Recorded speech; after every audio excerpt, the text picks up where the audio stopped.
I first met Helen back in ninth grade, and before long, we started dating. By the 10th grade, we were pretty much a fixture together. Throughout high school, everything was smooth sailing for us. And, in a classic move, we lost our virginities to each other on the night of the senior prom. Once we discovered the thrill of sex, we seized every opportunity we could. We began discussing marriage in 11th grade and decided we would wait until after college to get hitched, but college had a way of changing Lena. Back in high school, everyone knew we were a couple, so the guys steered clear of her. That wasn't the case in college. Although some of our old classmates were around, most of the students came from other places. To them, Lena wasn't my girl. She was just another attractive woman, and she was constantly getting attention from other guys. I was aware of it, but there wasn't much I could do. Our different majors and class schedules meant we usually only saw each other in the evenings after classes and work. The constant attention seemed to have an effect on Lena. She became noticeably more flirtatious. I often saw her walking around with other guys, chatting and smiling, but I was usually far off on the other side of the quad, so she didn't see me. On a couple of occasions, I took a shortcut through the student union and spotted her in the cafeteria, once with a guy and another time with two.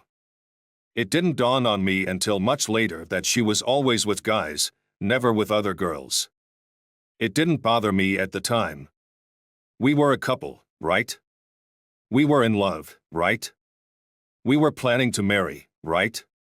So, I figured there was nothing to worry about. She was a stunning girl, naturally attracting guys, but she was mine, and she proved it every night when we were together. Years went by, we graduated, found jobs in our fields, got married, and started a life of marital bliss. For nearly 6 years, I was the epitome of contentment, living the life of fat, dumb, and happy, until reality hit me hard. It was an accident that led to my rude awakening that I was at my desk at work when Nancy from the mailroom dropped off some files. As I went through them, I noticed one had been mistakenly routed to me. It concerned an account managed by Eddie Brooks, an old classmate from high school and college. As I skimmed through it, I spotted a significant error. Projections were off by nearly $3 million. I was about to grab my calculator when Eddie burst into my office, urgently asking if I'd seen the file. He needed to make copies for an upcoming presentation to Apex in half an hour. I showed him the error, and although it's probably just a figure of speech, I swear his face turned ashen. "Jesus, Rob, this could have cost me my job," he exclaimed. He took the file and rushed off to fix it. It was a Thursday, and Lena always worked late that day to handle payroll for Friday. So, I headed to Jack Me's bar for my usual, half a pound of ground round and a couple of beers before heading home. Just as I finished my burger and started on my second beer, Eddie walked in, saw me, and joined my booth. He ordered a beer and told Betty to cover my tab, saying it was the least he could do after I saved his job. I didn't argue. It wasn't a huge amount of money. We chatted about work, caught up on various topics, and then Eddie dropped a bombshell that turned my world upside down. "I have to ask you, Rob," he began, looking uncomfortable. "It's none of my business, but you're a nice guy, and I really liked you. I want to know why you put up with Lena's behavior." Confused, I asked, "What do you mean, Eddie? Why do you let her cheat on you?" I was taken aback. "What are you talking about, Eddie?" Seeing my reaction, Eddie said, "Oh shit. You didn't know." He tried to leave, but I pulled him back. "No, you don't get to drop a bomb like that and then walk away. Sit down and tell me everything." Eddie reluctantly sat back down. "I don't know how to say this, Rob," he started. "Just tell me," I insisted. "Spit it out." "I thought you knew," he said. "It's been 10 years, and you still don't know?" "My God, Rob, how could you not know?" "Know what, Eddie?" I asked, feeling more bewildered. "That Lena is a real piece of work," he said bluntly. That I was stunned, unable to formulate a question. Eddie noticed my shock and said, "I'm sorry, Rob. I wish I'd kept my mouth shut." I snapped out of my daze. "But you didn't, Eddie, so spill it. How do you know?" And how long have you known? I've known since senior year in high school, Eddie revealed. And I know because I'm one of the many guys who've been with her. I was reeling from the shock but needed to know more. Start from the beginning, Eddie, and don't leave anything out. The story that followed was more shocking than I ever imagined. Not only was I stunned by the details, but also by the fact that this had been going on for over a decade without me having the slightest clue. 2 weeks after senior prom, Eddie had dropped by his cousin Frank's house, as was his habit. He walked in expecting to find Frank on the computer, but instead, Frank was with Lena. Eddie watched as they both saw him. Since neither protested, he undressed and joined in. He and Frank took turns with Lena until she called a halt to get cleaned up for our meeting. Eddie and Frank continued their rendezvous with Lena whenever I was at work. It went on until Frank got serious with Lily Foster. Eddie then had a fling with Lily, but when he stopped by her place, she was already with John Russo and Aaron Lee. Eddie joined in with them until Lena had to stop to meet me. Eddie wasn't the only one. Lena had shared herself with several other guys and often had multiple partners at once. That I knew Eddie and I were friends, but we weren't exactly best friends. You remember how things were when we were 18, right? All we could think about was sex. You guys were kind of serious, but I didn't really think it was anything too deep. I mean, if you were truly serious, would she be fooling around with anyone who showed her attention? The situation didn't change when we got to college. As I recall, during our freshman year, Lena had classes Monday through Thursday and Tuesday through Friday. She didn't have any classes on Wednesdays. Her Monday through Thursday classes ended at 2 p.m., and her Tuesday through Friday classes ended at 1 p.m. I don't remember your exact schedule, but you went straight to work after classes, while Lena headed off to a bedroom somewhere. Wednesdays were like a marathon of sex for her. It was like that throughout college. Class schedules might have shifted each term, but the one constant was Lena's routine of spreading herself around after class and until you got off work. It wasn't every day, but it was definitely 2 or 3 times a week. We were all surprised when you and Lena got married. We figured you must have known what she was up to but chose to marry her anyway. Some of us even wondered if you were into watching your partner with other men. Ryan thought you might be swingers, but no one ever saw you with another girl, only Lena with other guys. That I had no idea, Eddie. Not even a hint. Damn, Rob, I'm sorry to be the one to break this to you, Eddie said. But you probably don't know that Lena has a standing Thursday night date with Dan and Tim Clark. On the Tuesdays when you bowl, she meets up with Kevin James. I don't know who else she's with or when, but it's a safe bet that whenever you're occupied with something else, Lena is too. Not that it matters much, but I stopped seeing her once you got married. Being with a single woman is one thing, but messing around with a married woman is a whole different story. I don't know what to say, Eddie. I don't know what I'm going to do, but I'm definitely going to do something. I finished my beer, stood up to leave, and turned to Eddie. Thanks for the burger, the beer, and for pulling my head out of the sand. As I drove home, I kept replaying Eddie's words in my mind. Did I believe him? Part of me wanted to dismiss it. Lena loves me, and she wouldn't betray me like that. But another part of me wondered why Eddie would lie. He knew I'd investigate his claims, and if you were lying, our working relationship wouldn't survive.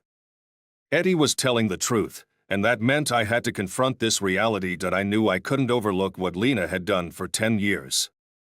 A one-night drunken mistake or a brief affair might have been something I could possibly forgive, but 10 years of continuous betrayal was unacceptable. When Lena came home from her late payroll shift, I was already in bed, pretending to be asleep. I ignored her when she touched me. The thought of her offering me leftovers from her escapades made my skin crawl.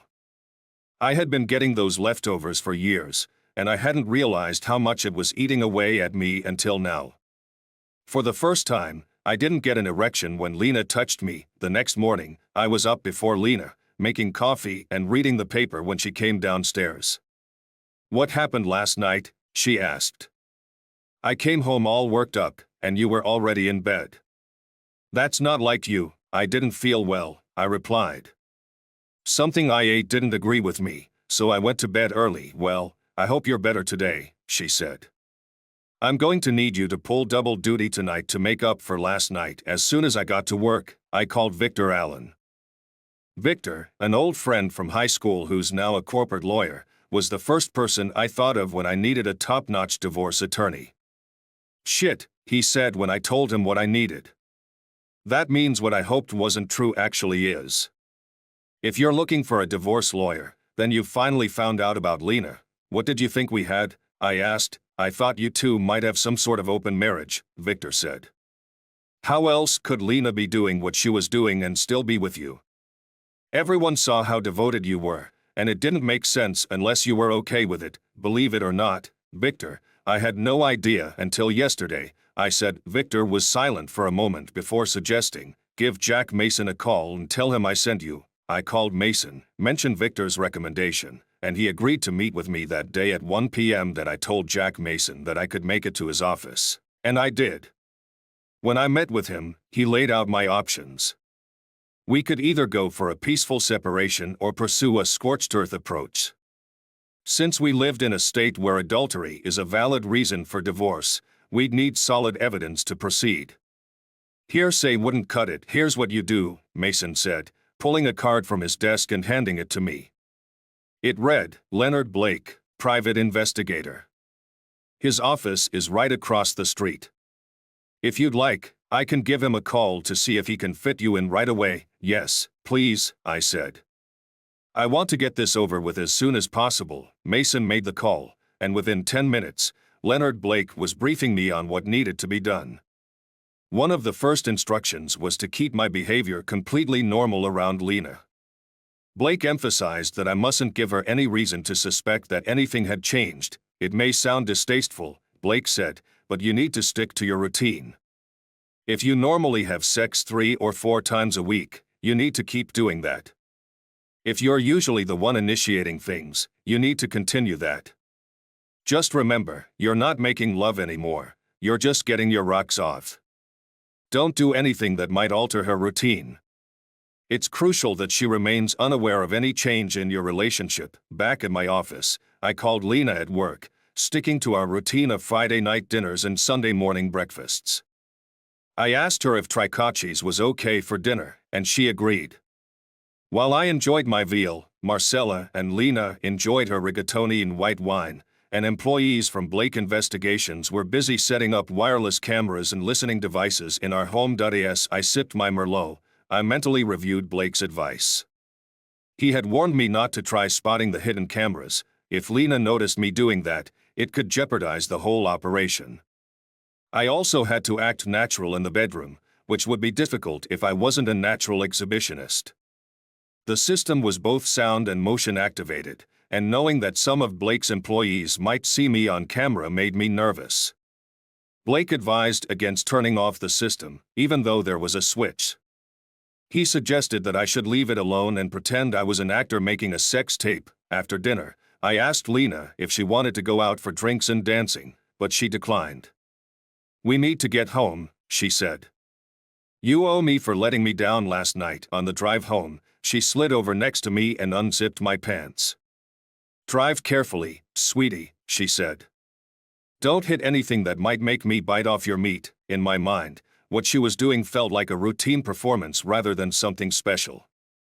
But despite my disgust, my body responded, and soon enough, I was aroused.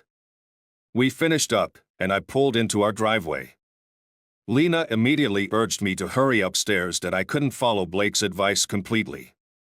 The thought of possibly performing for an audience made it impossible to act natural. Trying to act normal while having sex with Lena felt like an insurmountable challenge, so I went to where Blake had indicated and turned off the system. I left my cell phone on the car seat as a reminder to turn the system back on when I left the house. Whether Lena noticed or not, I didn't make love to her that night, I just drilled her. Unfortunately, once wasn't enough. I had to perform twice more before Lena finally let me go to sleep. The next morning, I got up for my usual run. Before I left, Lena reminded me that she wouldn't be home when I returned. I'll be getting my hair done, but I should be back by 2, she said that I had always wondered why her hair appointments took from 9 in the morning until 2 in the afternoon.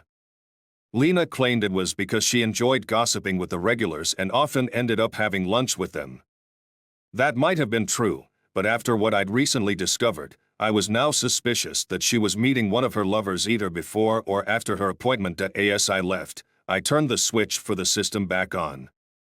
I didn't expect anything to happen while I was running, but I needed to develop the habit of ensuring the system was active when I wasn't home. The switch only controlled the cameras. The listening devices and phone tap were always on. That I completed my usual 5-mile run, and when I got back, I headed down to the basement and opened the cabinet above my workbench. That I went back to the basement where I'd told Blake to place the recorders. It was the perfect spot since Lena rarely ventured into the basement and almost never went near my work area. There were 2 receivers in the cabinet, one for the listening devices and phone tap, and the other was a DVD recorder connected to the wireless cameras. That I checked the recorder for the phone tap and confirmed my suspicions. The message started with a familiar voice, "Hello. Good morning, lover. Are we still on for today? You bet. The wife took the kids to the zoo, so we have until 6 tonight. You know I can't stay that long. I need to be home by 2. Any later and Rob might start wondering. He's already questioned why I don't get home until 2, then skip the hair appointment and get over here so we can make it happen. Yeah, sure. But what do I tell Rob when he asks why I've been gone so long and why my hair hasn't been done? I want more time with you too, but we have to settle for what we can get. I recognized the man's voice immediately. It was my cousin Ben. The realization hit me hard. How many of my other relatives had she been with, or was she still seeing? I managed to calm my anger before Lena got home from her hair appointment. I held it together until she arrived, then pretended to be in pain. I faked a fall down the basement stairs and told her I'd hurt my back, probably pulled a muscle. It gave me an excuse to avoid sex for the next couple of days at least. On Monday, I called Lena at work and told her I'd be going out of town on Tuesday and wouldn't be back until Friday, but I'd be home in time to take her out to dinner. Of course, there was no business trip. I was going to use the time to gather evidence. I usually traveled once a month, and Lena was always home when I made my nightly check-in calls. Since my calls were at irregular times, anywhere from 7 to 10, I doubted she waited for them before going out. If she was cheating as much as I was led to believe, she was likely doing it on our bed while I was on the phone with her. That evening, Lena wanted to make love. I need something to hold me over for the 3 nights you'll be gone, she said. Yeah, right. Fortunately, my back was still hurting, so I had to beg off. On Tuesday morning, Lena kissed me goodbye with a suitcase in hand. I left for my business trip and drove to work, putting in almost a full day. I left at 3 and parked a block away from our house. Using my laptop, I entered a code Blake had given me, activating the software he'd installed. A few keystrokes later, I was listening to the phone lines recording. Hello? Hey, sexy hunk, it's me. What's up? Hubby just left on a 3-day trip. You ready to spend 3 fun-filled nights with me? Does a duck walk barefoot on the beach? I'll take that as a yes. I'll leave it to you to call Tony. I've got to get out of here and get to work. I'll be home by 6. See you then. I shut down the computer and called Jack Mason, instructing him to have the divorce papers ready to serve by Thursday. I also told him how I wanted it done, even though it would cost more than the standard service fee. I didn't care. After leaving the neighborhood, I checked into a motel on the other side of town. The motel had a restaurant and a bar next door, and I settled in for a 3-day stay. The bar was my kind of place. Country western with a jukebox full of great tunes. Each time I visited, it seemed like there were always a few unattached women eager to dance. On my first night, while nursing a long neck at the bar, a stunning redhead came up to me. Come on, sugar, she said. They're playing our song. She took my hand and led me onto the dance floor. As we waltzed, she added, don't get the wrong idea, sugar. I'm not trolling. I just love to dance, and you were here. Her name was Tina. After the dance, she invited me to join her and her two friends, Sarah and Paige, at their table. We spent the evening dancing and chatting until about 10:30, and then I excused myself. "Maybe we'll see you again," Tina said. "We're here 2 or 3 nights a week. I'm just next door in the motel, so it's likely I'll be here the next couple of nights." I replied that I went to bed that night in a better mood than I'd been since my conversation with Eddie. The next afternoon, around 3, I parked a block away from the house and started reviewing the footage captured by the cameras. The two guys who joined Lena in the bedroom were significantly younger, at least 6 years younger than her.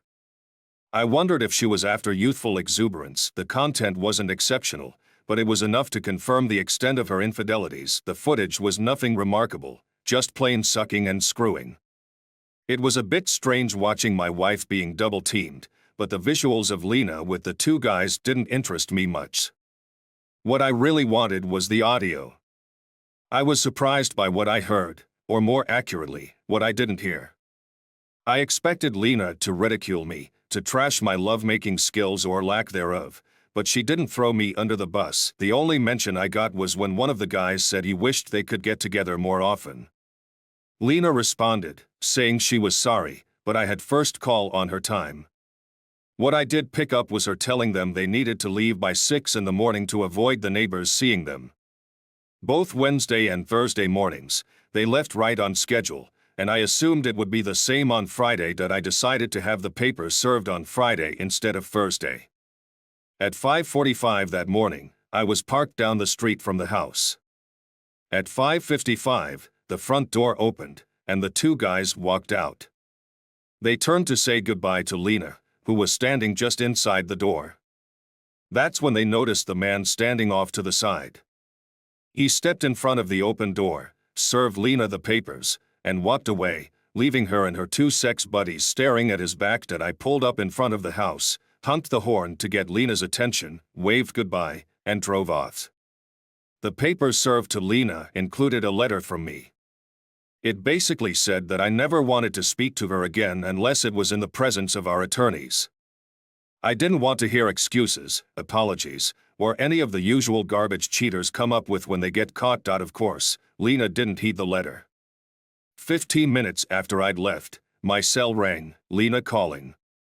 I let it go to voicemail, along with the next 7 calls from her. When I got to work, I told my secretary, Diane, that I had left Lena and instructed her not to put any calls from her through. I had another thought as I was opening my office door and turned back to her. "Another thing, Diane. If she shows up here, please tell her I'm not here. Tell her I've gone to meet with a customer." Diane stuck her head in the door a few minutes later. I talked to Kathy at the front desk. "If your wife shows up, she'll call me and stall her to give you time to get out the side door. You can go to the cafe and have coffee until she leaves." I thanked her, and as she went back to her desk, I thought, not for the first time, that a good secretary is priceless. Lena called my cell 17 times that day, and I didn't answer any of them.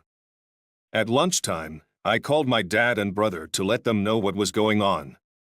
I asked Dad to tell Mom and to ask her not to try and convince me to work things out with Lena. He said he'd try, though it would be tough since Mom saw Lena as the daughter she never had. At the end of the day, I still had some work to finish, and since I didn't have to hurry home, I decided to stay and wrap things up. At 5, Diane told me she was leaving and would see me in the morning. "By the way," she added, "your wife called 5 times before noon. Each time, I told her I had instructions not to put her through. I think she finally got the message since she hasn't called since." I finished up around 7. When I got to the lobby, Kathy was gone, and Ray, our night watchman, was at the reception desk. He saw me and said, "Hot time on the town tonight with the missus. Why would you think that? She's out there waiting on you. We're getting a divorce, Ray, and she wants to talk." "I don't. If she knocks on the door, don't open it. If she uses the intercom, tell her I'm alone in the building and that when I came in, there was a note in the turnover log saying my car was in the lot because I couldn't get it started and that the towing company would be here in the morning. Can do." "No problem, Mr. Burns. Sorry to hear it. Divorces ain't no fun." I know, 'cause I've had two of them. I went out the back door, walked around the block, crossed the street, and went down the alley to the back door of Dave's diner. I took a seat where I could see Lena waiting by my car. I ordered the special and kept an eye on her while I ate. I was halfway through my dessert when she went up to the building and pressed the intercom call button. Ray must have told her what I'd asked, because she got back in her car and drove away. I finished my meal and felt a strange sense of relief. The plan was working. That I finished up dessert, had one last cup of coffee, and then headed out. I made a pit stop at the bar for a couple of beers and noticed a few women sitting by themselves, likely hoping for a dance partner. After my beers, I moved on. Saturday morning was a flurry of activity for me as I caught up on all the errands I should have taken care of before dealing with Lena. I just hoped I wasn't too late and that she hadn't managed to do the things I should have done. That I went to the bank and cleared out all the accounts, retrieving the certificates of deposit and my personal documents from the safe deposit box. I left Lena's things untouched in there. I took off my wedding ring and left it in the box for her to find. I then went to the Waffle House for breakfast, where I used my cell phone to handle the credit cards. I canceled the 2 joint cards, leaving me with just a Visa and an American Express in my name. Lena had 2 cards in her name, so I only really made sure she couldn't rack up debt on the joint ones. After breakfast, I drove back to the motel, parked my car, and called a cab to take me to the nearest Avis rental place. I rented the cheapest car they had and returned to the motel. I spent the afternoon lounging by the pool and reading. Before heading out for dinner, I checked my cell phone and found 9 messages, all from Lena. I cleared them and turned the phone off again. That I had a light dinner and then went to the bar. On Friday and Saturday nights, the bar was packed with a live band. I found a spot at the bar and ordered a beer. I had just started on it when I felt a tug on my shirt. Turning around, I saw Tina standing there. "Hey, cowboy. Why are you sitting here when there's a seat at our table just for you?" With the crowd, I didn't see you at first. To be honest, even if I had seen you, I wouldn't have intruded. It would have felt like taking things for granted and nonsense. "Come on over," she said. I followed her to the table where Sarah and Paige were also sitting. I greeted them and then remarked, "It seems odd that 3 beautiful women are sitting here alone and not swamped with guys. You had to come and get me? That doesn't seem right. We get a lot of attention, but it's usually from jerks. They see us here, notice our wedding rings, and assume we're looking for some guy for the night. Just 3 women out to cheat on their husbands. We're really here just to dance, and only a few guys get that. The rest think they're God's gift to women, and we end up fending them off. After the other night, we know you're one of the good guys. You're welcome to join us whenever you see us here." I hesitated but then asked, "I know it's not my business, but why are 3 stunning married women spending time here without your husbands?" Tina explained, "Sarah's husband is in the Army Reserve and was deployed to Afghanistan. She was losing her mind being stuck at home alone, so we decided to get her out. Paige's husband works afternoons, and my husband is a long-haul trucker who's often away, so we stick together for company. We love dancing, so here we are." "What about you?" Tina asked. "I noticed you had a ring on last time we saw you, but now it's gone. I served my wife with divorce papers yesterday morning, took off the ring, and left it where she'd find it," I replied. "Does that mean you're open to meeting someone new?" Tina asked. "Not at all. The grounds for the divorce were adultery, and I have no intention of doing anything that could be used against me in a countersuit." Sarah chimed in, "Good, so we have a safe dancing partner." I spent the rest of the evening until closing time dancing with the 3 of them and sharing them with the occasional guy they were interested in. On Sunday, I had a quiet day by the pool with a book, and on Monday, I drove the rental car to work. I hoped Lena wouldn't see my car and think I was out of town again, thus avoiding her. The week went by with Lena calling me 6 to 10 times a day, all of which I ignored. A couple of times, she called from unfamiliar numbers, and when I answered and heard her voice, I hung up immediately. Each night, I stopped by the bar for a beer or 2. Tina, Sarah, and Paige were there on Wednesday and Friday, and I joined them. I danced with them until 10 on Wednesday and stayed until closing on Friday. By Saturday, I figured Lena would have realized I wasn't going to talk to her, so I returned the rental and drove my car to work on Monday. That turned out to be a mistake. As I came out of the building, I found Lena's car parked next to mine. She was standing by my car's driver's side door when she saw me approaching. "We need to talk, Rob," she said. That I ignored her, but she moved to block the door. "Come on, Rob. You need to let me explain." I pushed her aside, and she stumbled, almost falling. By the time she regained her balance, I was already in the car. I rolled down the window and said, "You need to go back and read the letter that came with the divorce papers, Lena. I won't talk to you unless my attorney is present, and even then, all we'll discuss is the divorce details. I don't want a divorce, Rob," she pleaded, "and I don't want you, Lena. We're done. Accept it because I'm not changing my mind." I rolled up the window and drove away, leaving her standing there. It became clear to me that Lena wouldn't accept my refusal to talk when, on Tuesday after work, two guys approached me as I walked to my car and grabbed my arms. That I recognized them immediately as the two guys who'd been with Lena in our bedroom. One of them said, "Don't do anything foolish, old man, or you'll get hurt. Miss Lena wants to talk to you, and you're being stubborn. We're taking you to her, easy way or hard way, but you're coming with us, old man," I thought, noting that I was only about 6 or 7 years older than them. They must have mistaken my suit, tie, and briefcase for signs of weakness. I figured I could handle them. They wouldn't expect the old guy to fight back, so I hoped that surprise might let me take one of them down. With one less attacker, I was confident I could take on the other. Either way, making a scene would draw attention and likely put an end to their little kidnapping scheme, but then I hesitated. If Lena was willing to go this far just to get to me, what would she do if I sent these guys back to her all bruised up? I let them push me into my car and sat between them, my briefcase on my lap, as they drove me to the house. Once inside, they escorted me to where Lena was waiting. She told them to seat me in a chair and make sure I stayed put. "We're not getting a divorce," she declared. As I started to rise from the chair, the two guys pushed me back down.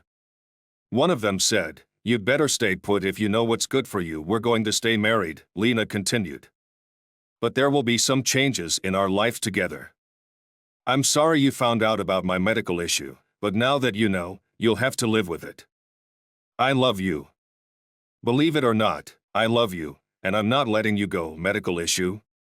What medical issue?" I asked, confused. "I'm a nymphomaniac," Lena admitted. "I've had this condition since high school. It started when you took my virginity." "That's nonsense," I retorted. "There are medications for that." "Yes, there are, and I've tried them all. They make me sluggish and foggy, and I don't like being a couch potato. Besides, I enjoy being a nympho. I love sex, and you should know that. I hardly ever leave you alone. What I do doesn't hurt you at all. I love you and I spoil you. So what if I let someone else have what you couldn't use anyway? If you could stay hard 24/7, I wouldn't need anyone else. But you can't, so I give the excess to others. I don't love them. I love you and always come home to you. So, what's the deal?" I asked. "What do I get out of this besides a wife who's a 304? "You get the same loving wife you've had for the past 6 years, Lena replied. "You know those years were perfect. Our marriage and life were perfect, even though I was doing exactly what you're now upset about. The only thing wrong now is that your ego is hurt.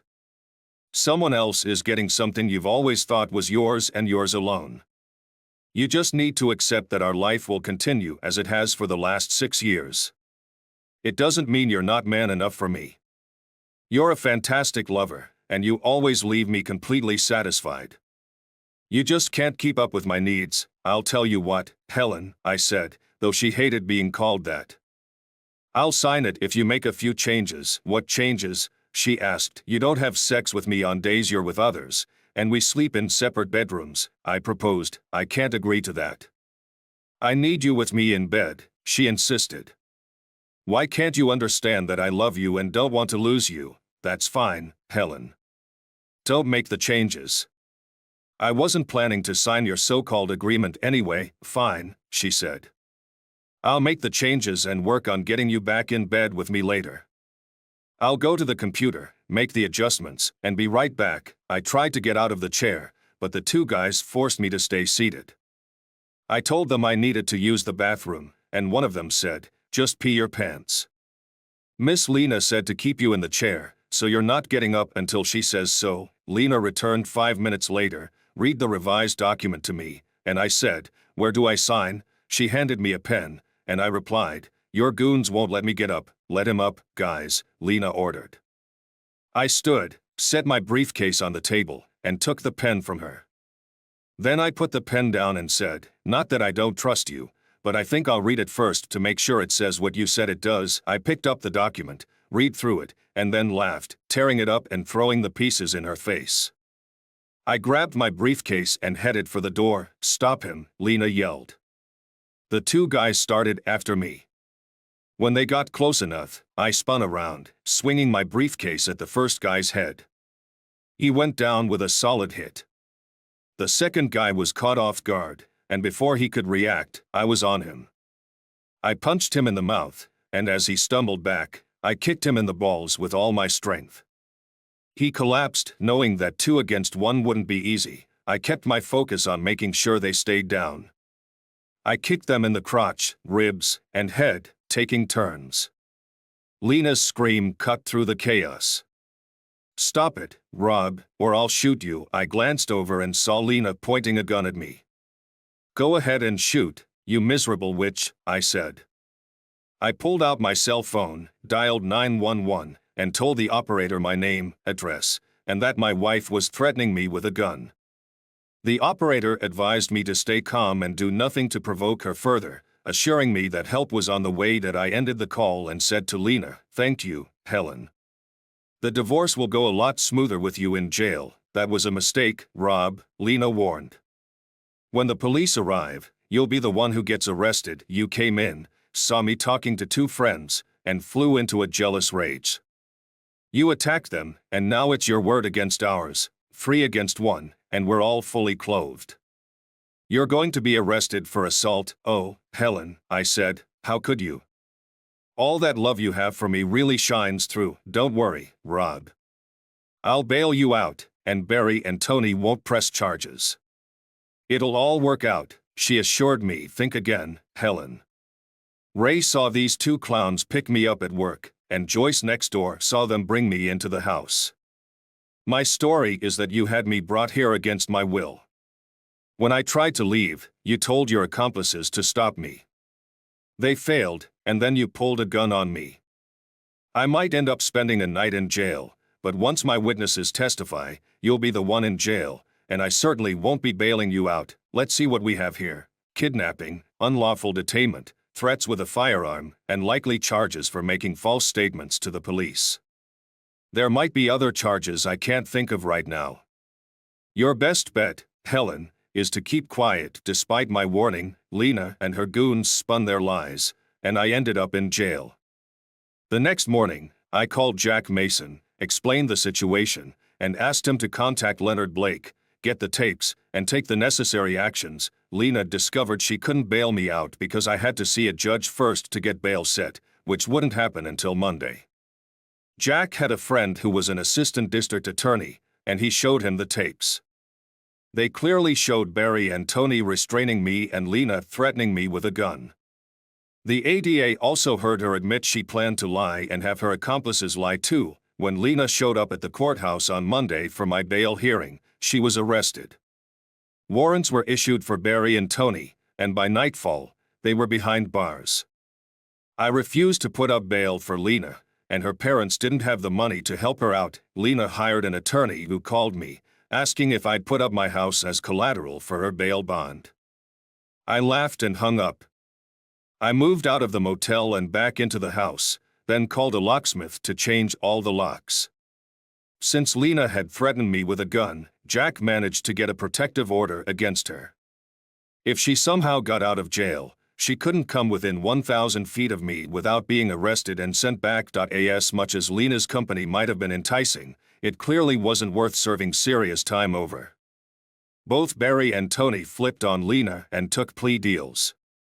Lena claimed she never intended to shoot me. She just wanted to stop me from hurting her accomplices and going to jail for it. The jury, influenced by her protestations of love, believed she was trying to prevent further violence. They found her not guilty of felony menacing but convicted her of unlawful restraint, filing a false police report, and several minor charges. The judge sentenced her to 9 months in county jail and 1,000 hours of community service upon release. While she was locked up, the divorce proceeded smoothly. The only thing I lost besides Lena was 20% of the house's equity. I deposited the money into her bank account and headed to the bar next to the motel where I had stayed. Lucky for me, Tina and Paige were there. I invited them to celebrate my first day of freedom.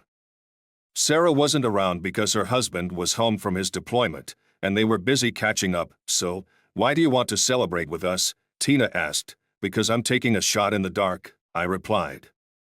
I noticed Sarah's and Paige's rings, but you're not wearing any, and there are no lines on your fingers indicating you ever had them. So, I'm betting there's no long-haul trucker in your life. Also, I've always had a thing for hot redheads, Paige laughed and said, you were so busted, girl, as I pulled Tina off her chair and led her out onto the dance floor.